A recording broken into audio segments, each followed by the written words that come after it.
기도하겠습니다. 감사하신 하나님, 우리 가운데 찾아오시고 우리 가운데 친히 음성 허락하여 주시옵소서.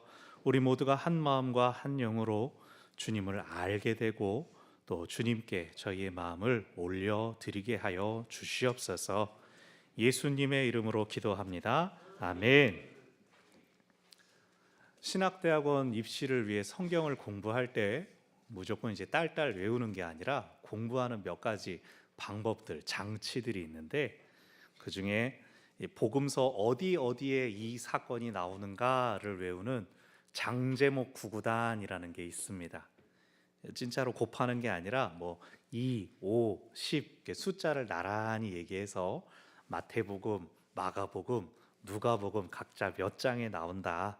그 구구단 중에 그 오빠 시리즈가 있습니다. 그 오빠 9, 5, 8 해서 그 오빠가 나를 고쳤어, 그 오빠가 나를 살렸어 라고 하는 장제목이 있습니다. 어디게요? 그 오빠 어디게요? 눈치채신 분들도 계시겠지만 그 오빠가 고친 사람이 오늘 본문의 혈루증 앓는 여인이고 그 오빠가 살린 사람이 회당장 야이로의 딸입니다. 이 두 이야기가 항상 함께 붙어 다닙니다.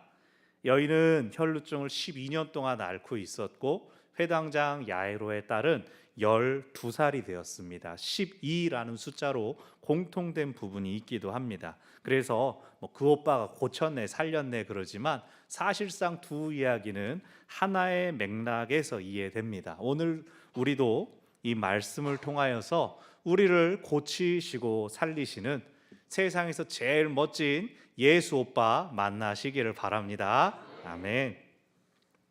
4장 35절부터 마가는 4개의 이적 기사를 연달아 보여줍니다.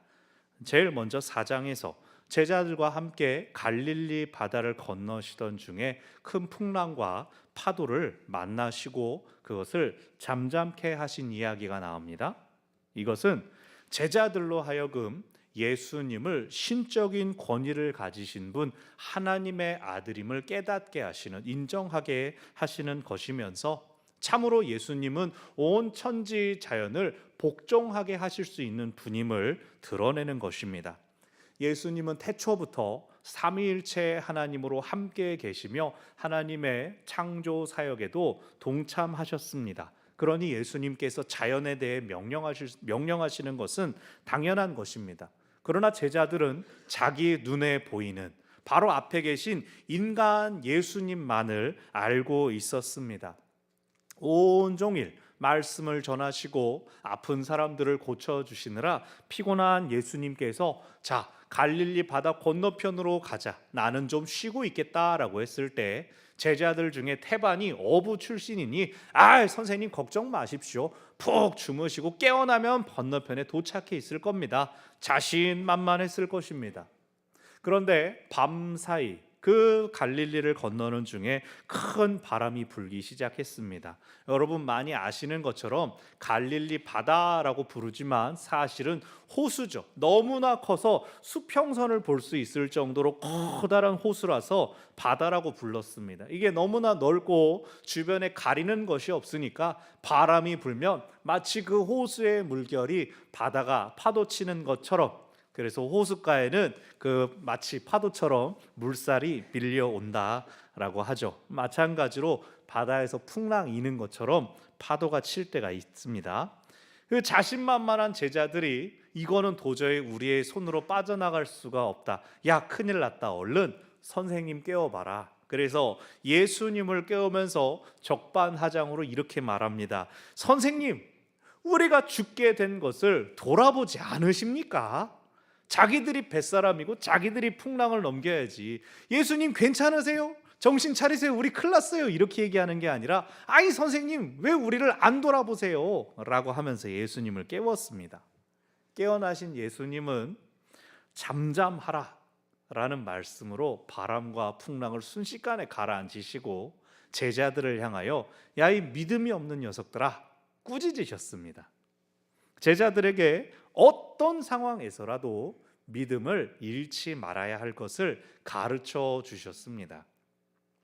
이어지는 5장 전반부에 그 풍랑 넘어서 그 난리를 겪고 이방 지역에 도착합니다. 거라사 혹은 마태복음에선 가다라라고 하는 지방이었습니다. 그곳에 도착했더니 예수님을 맞이하러 한 사람이 막 뛰어오는데 그는 더러운 군대 귀신 들린 자였습니다.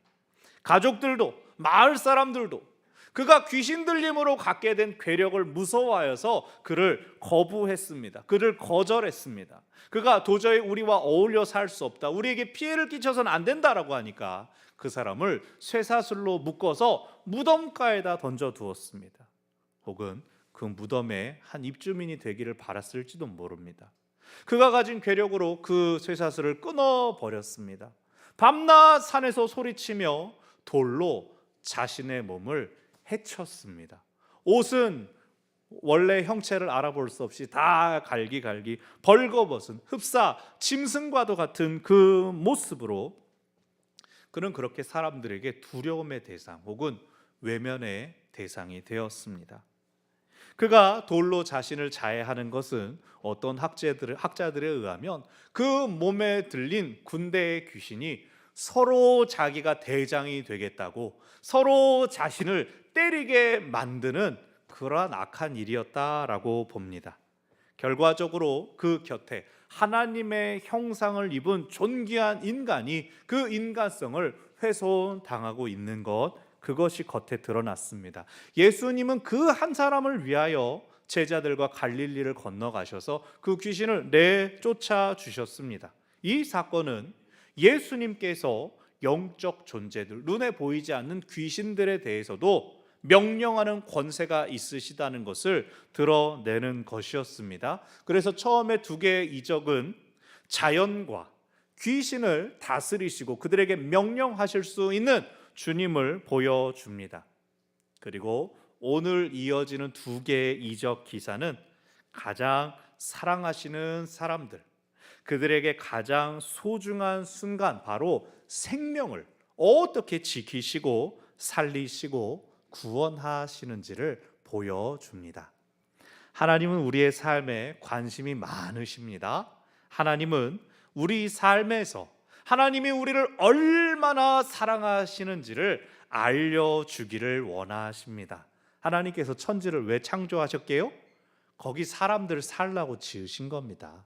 하나님께서 우리를 위해서 온 세상을 만드시고 거기에 사람을 두시면서 그것을 관리하고 다스릴 수 있는 책임을 허락하여 주셨습니다. 인간과 그 하나님과의 관계가 온전할 때 인간은 세상과도 바르게 관계할 수 있습니다. 벌써 여러분 다음 주면 3월입니다. 여러분 지난 겨울 어떻게 보내셨습니까? 2023년 12월부터 2월까지 이번 겨울 하면 뭐가 떠오르십니까? 어떤 분은 말하기를 이렇게 따뜻하면서도 눈 많이 와서 정신없는 겨울 처음 봤다, 누가 그렇게 얘기하는 걸 들었습니다. 제가 교육관 앞에 보시면 나름 이제 감성템이라고 요즘 핫하다고 돔 텐트를 이렇게 딱 설치를 해놨었습니다. 근데 이번 겨울에 그게 눈 때문에 3번이나 무너진 거 있죠? 가운데 눈이 쌓여가지고 머리가 칵 눌리니까 이게 폭삭 가라앉는데요. 이게 아주 추울 때 내린 눈 때문이 아니라 조금 따뜻할 때 눈이 오면서 그게 덮이는 바람에 이 떡눈이 덮여가지고 혼자 이제 그걸 다시 일으키려면 텐트처럼 이렇게 푹 구부러진 걸 세우려면 그 밑에 들어가가지고 막 열샤 이렇게 눈을 뻥뻥 혼자 그렇게 몇 번이나 방방이를 이 겨울에 뛰었습니다. 기후 위기 때문에 이제 계절의 변화들이 옛날 같지 않다라고 하지 않습니까? 역시 우리 교육관 앞에도 그렇고 여러분 사시는 동네 아파트나 가로수 앞에도 보면은 잎이 떨어지지 않고 이렇게 말라붙어 있는 애들이 있을 겁니다.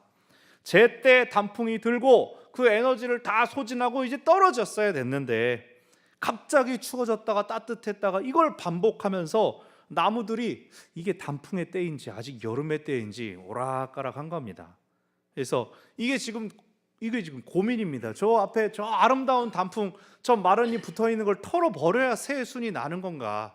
이걸 내버려 두면 영치하면서 알아서 낙엽이 떨어질 것인가?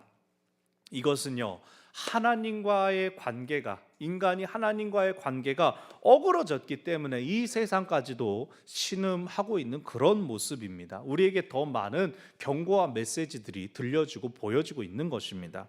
우리가 그래서 세상을 위해서 기도해야 되고 이 자연 환경을 위해서도 또 기도해야 됩니다. 또 하나님 앞에 우리의 관계가 바르게 서기를 애쓰고 힘써야 할 것입니다.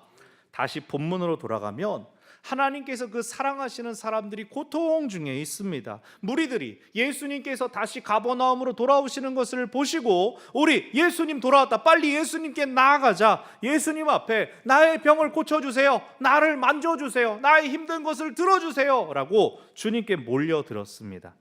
이 큰 무리가 모여들어서 21절, 예수님께서 바닷가에 계실 수밖에 없었다. 호수에서 마을로 대구로 들어가셔야 되는데 그냥 그 호숫가에 내린 상태로 사람들에게 둘러싸여 버렸습니다. 근데 그 중에서 한 사람이 예수님 앞에 나와서 엎드려 절합니다. 그는 회당장 야이로였습니다. 회당, 시나고그라고 부르는 이 회당은 바벨론 포로기 중에 성전이 없어진 포로 생활을 하던 유대인들이 우리가 어디서 말씀을 배우고 확인할 수 있느냐, 우리가 어디에서 예배를 드릴 수 있느냐라고 해서 짓기 시작한 것이 이 회당이었습니다. 유대인들은 종교와 생활이 결합되어 있기 때문에 회당은 마을 회관 같은, 커뮤니티 센터 같은 역할도 했습니다. 신약 시대에는 이방 지역 어디라도, 이 유대뿐 아니라 위방이라도 유대인들이 모인 곳에는 반드시 회당을 먼저 짓게 했습니다. 그래서 예수님이나 또 바울도 복음을 전파할 때 어느 도시에 들어갔을 때 먼저 회당을 찾아 들어가기도 합니다. 회당이 마을의 공동 공간이기 때문에, 공적인 공간이기 때문에 보통 세 사람의 책임 관리자들이 있었다라고 합니다. 회당을 관리하기 위해서는, 관리할 뿐 아니라 실질적으로 운영하기 위해서는 사람들로부터 이렇게 덕망이 높고 적당한 학식이 있을 뿐 아니라 부유했어야 그것들을 책임을 감당할 수가 있었습니다. 그러니 회당장의 사회적 지위라는 것은 마을에서 상당히 높은 수준이었습니다. 그런 사람이 예수님 앞에 나와서 엎드렸습니다. 그는 다른 사람들 앞에 고개를 숙일 일조차 거의 없는 그런 높은 사람입니다. 그러나 그가 왜 예수님 앞에 엎드렸습니까? 딸이 죽기에 이르렀기 때문입니다. 많은 사람을 고쳐주신 예수님께서 나의 딸에게도 손 얹어 주십시오. 주님께서 손 얹어 주시면 내 딸이 병에서 낫고 구원을 받을 것을 나는 믿습니다. 그럼 나를 고쳐주십시오, 내 딸을 고쳐주십시오. 주 앞에 엎드렸습니다. 이 본문을 원어로 보면 그의 절절함이 더 잘 표현되는데, 딸이 왜 아픈지는 나오지 않습니다. 병에 걸렸는지 사고를 당했는지 알 수 없지만 내 딸은 지금 생의 끝자락에 서 있습니다 라고 부르짖습니다. 지금 조금만 톡하고 건드리면 죽음으로 떨어질지 모르는 그 위기 가운데 있습니다. 야이로가 그렇게 말합니다.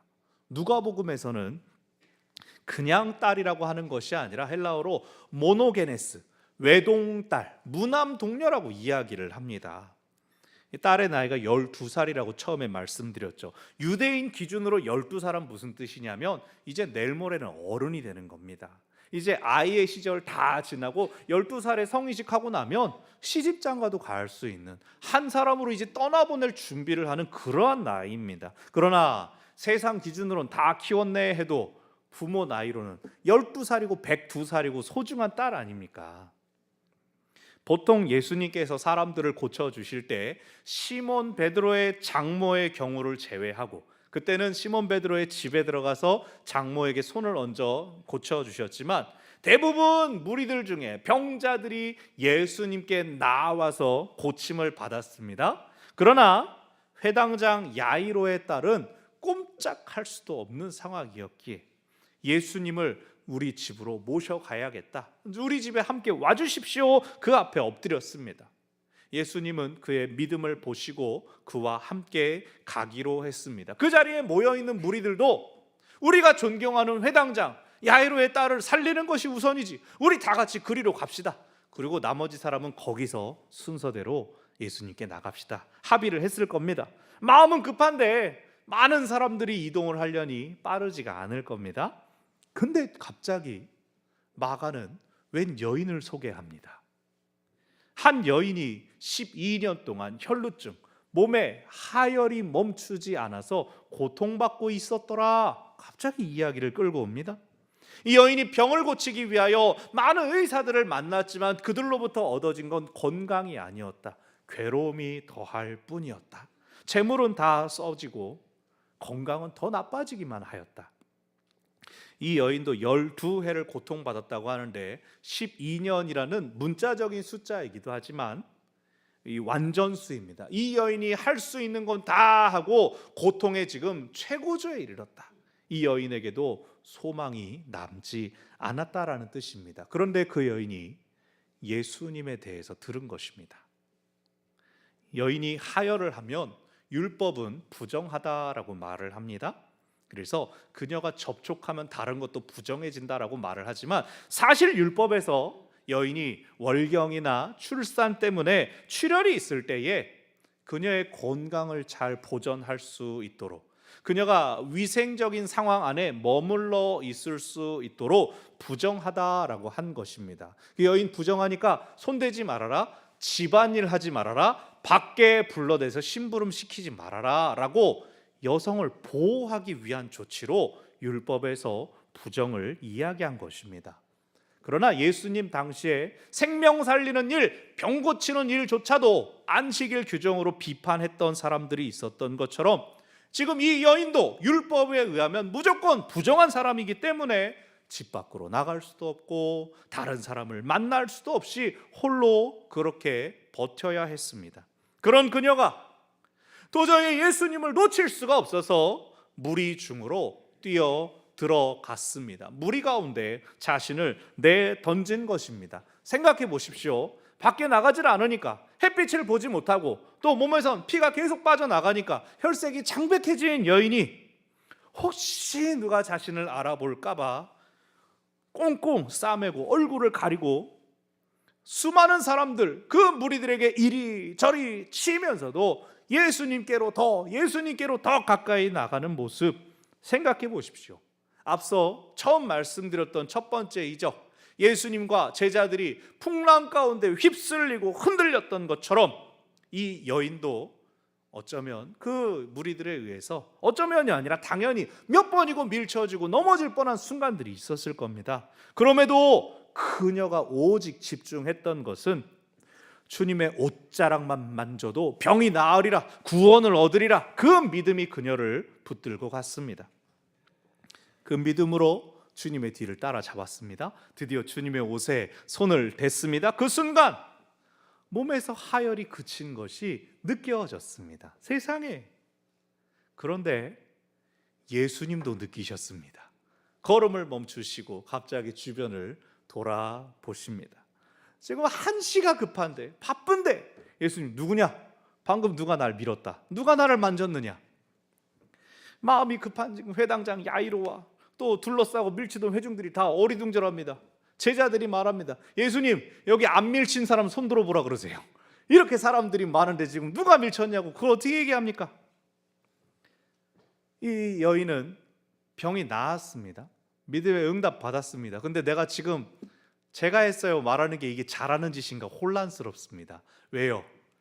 그 전에 병이 있는 상태로 사람들을 밀치고 들어왔는데 그것에 대한 책임 소재가 나한테 있지 않은가? 용서받을 수 있을까? 하지만 예수님 앞에 아무것도 숨길 수 없기에 자신을 드러냈습니다. 이리 했습니다, 예수님. 그랬을 때 예수님께서 그녀를 무엇라 부르십니까? 34절. 딸아, 너의 믿음이 너를 구원했으니 평안히 가라. 괜찮다. 병에서 놓여 건강하여라.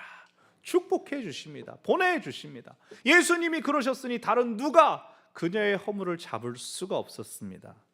회당장 야이로의 딸을 고치러 가는 그 길에서 갑작스럽게 나타난 이 여인은 12라는 12해라는 숫자로 연결됩니다. 딸은 출가하지 않은 어린 여인을 부르는 호칭입니다. 이 여자의 나이는 밝혀지지 않았지만 예수님께서 그녀를 딸이라고 부르시는 것 통해서, 여인이여 아니고 딸아 부르시는 것을 통해서 아하, 지금 이 이야기 안에서 이 여인은 야이로의 딸과 동일시되고 있습니다. 그녀에게 무슨 일이 있었죠? 그녀는 예수님을 통하여 나을 것이라는 믿음을 가지고 있었고 그 믿음대로 되었습니다. 예수님께는 어떤 부정도 침범하지 못할 뿐 아니라 오히려 예수님의 거룩이 옮겨와서 그녀가 회복되었습니다. 이어지는 본문에서 그 기쁜 중에 야이로의 딸이 죽었다는 소식이 먼저 들려오고 말았습니다. 무리들도 놀라고 야이로도 아마 하늘이 무너지는 기분이었을 겁니다. 근데 예수님은 말씀하시기를 다른 사람들 들려오는 모든 소식들 어떻게 하는 그 모든 것들을 무시하고 두려워하지 말고 믿기만 하라 말씀하십니다. 여인이 앞서 믿음으로 무슨 일을 경험했습니까? 부정이 떠나가고 건강이 회복되었습니다. 야이로가 예수님의 이 말씀에 대해 무엇라 대답했는지 마가는 들려주지 않습니다. 하지만 예수님께서 계속해서 야이로의 집으로 가서 죽은 딸의 손을 잡고 달리다 굼! 소녀야 일어나라! 생명의 부르심을 외치셨을 때 아이가 살아났습니다. 우리는 이 결과를 통해 야이로가 믿었구나, 야이로가 끝까지 믿음을 놓지 않았음을 알 수가 있습니다. 오늘 본문이 우리에게 요구하는 것은 무엇입니까? 믿음입니다. 믿음.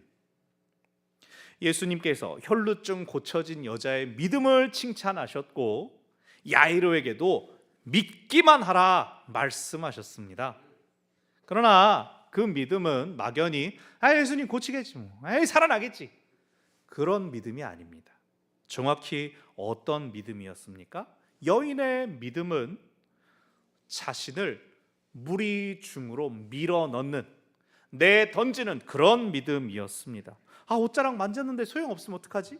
딴 사람 잡으면 어떡하지? 그런 생각 여인은 하지 않았습니다.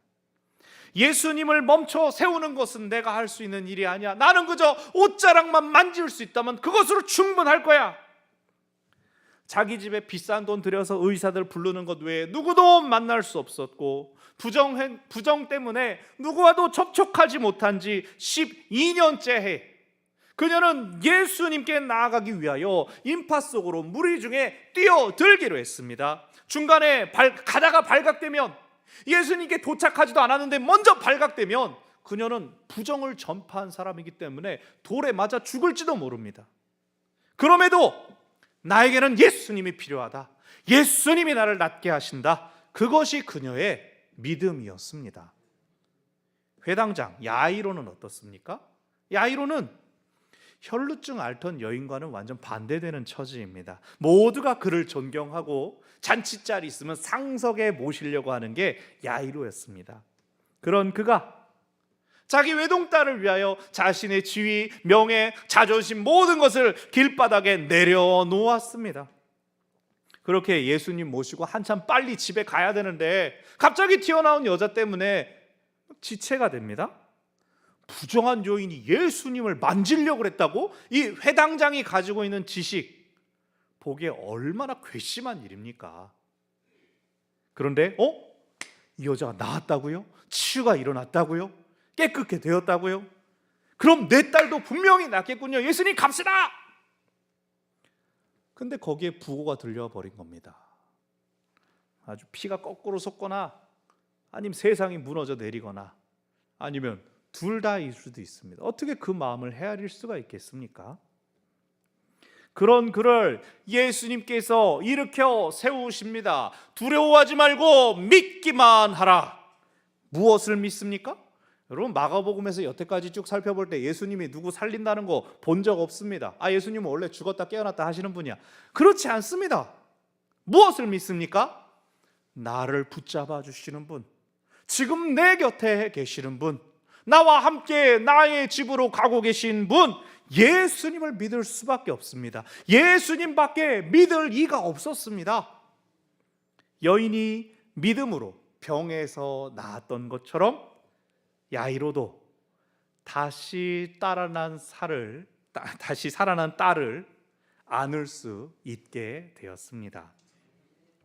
지난 주일에 샌드위치 구조를 설명드렸었습니다. 오늘 본문도 21절부터 43절까지의 본문을 샌드위치 구조에 적용을 하면 가장 중심에 있는 말씀이 34절입니다. 내 믿음이 너를 구원하였다. 그래서 믿음이 중요합니다. 그런데 기억하십시오. 믿음은 나에 의한 것이 아닙니다. 믿음은 행위가 아니라 내가 이렇게 해야지라고 하는 게 아니라 믿음은 태도입니다. 믿음은 의지하는 겁니다. 의존하는 겁니다. 기대는 겁니다. 믿음은 나를 내려놓고, 나를 길바닥에 내려놓거나 무리들 중에 내던지고 이 일을 행하실 하나님을 신뢰하고 하나님을 의지하는 것입니다. 여인도 야이로도 그들이 믿은 것은 고치시고 살리시는 예수 그리스도였습니다. 믿음에 대해서 오해해서는 안 됩니다. 기도하는 나를 믿는 게 아닙니다. 기도해주는 목사나 신앙의 선배를 믿는 것이 아닙니다. 교회를 오래 다녀야 잘 믿고 교회 나온 지 얼마 안 되면 못 믿는 것도 아닙니다. 회당장이든지 부정한 유출병자든지 신앙의 연차가 깊든지 믿은 지 얼마 안 되든지 그냥 중요한 것은 믿음의 대상은 오직 예수 그리스도밖에 없습니다. 예수님을 믿는 것, 오직 그것만이 중요합니다. 말씀을 정리합니다. 나를 지키고 나를 유지하고 나를 보호하려는 그런 믿음은 없습니다. 예수님 없으면 쓰러지는 것, 예수님 없으면 넘어지는 것, 그게 믿음입니다. 믿음 없으면 쓰러지고 넘어지는 것 아닌가요? 아닙니다. 여러분, 믿음 없는 사람이 얼마나 잘 서 있게요. 원래부터 믿음이 없는 분은 넘어져 본 일이 없으니까 잘 믿음이 안 들어가요. 그러나 모든 사람들은요, 반드시 인생에서 우리를 쓰러뜨리는 바람을 만납니다. 우리를 넘어뜨리고 발을 거는 유혹을 만나게 됩니다. 그때 우리를 고치시고 살리시는 분이 예수님이십니다. 예수님으로 인해 다시 일어나고 예수님께 기대는 사람은 그 어떤 바람이 불어도 그 어떤 유혹이 밀어도 흔들리지 않을 수 있습니다. 예수님은 풍랑과 파도를 잠잠케 하시며 더러운 귀신을 내쫓으시는 분이시기 때문입니다.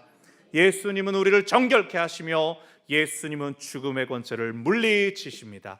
예수, 오직 예수. 우리 믿음의 대상은 오직 예수님 뿐입니다. 기도하겠습니다.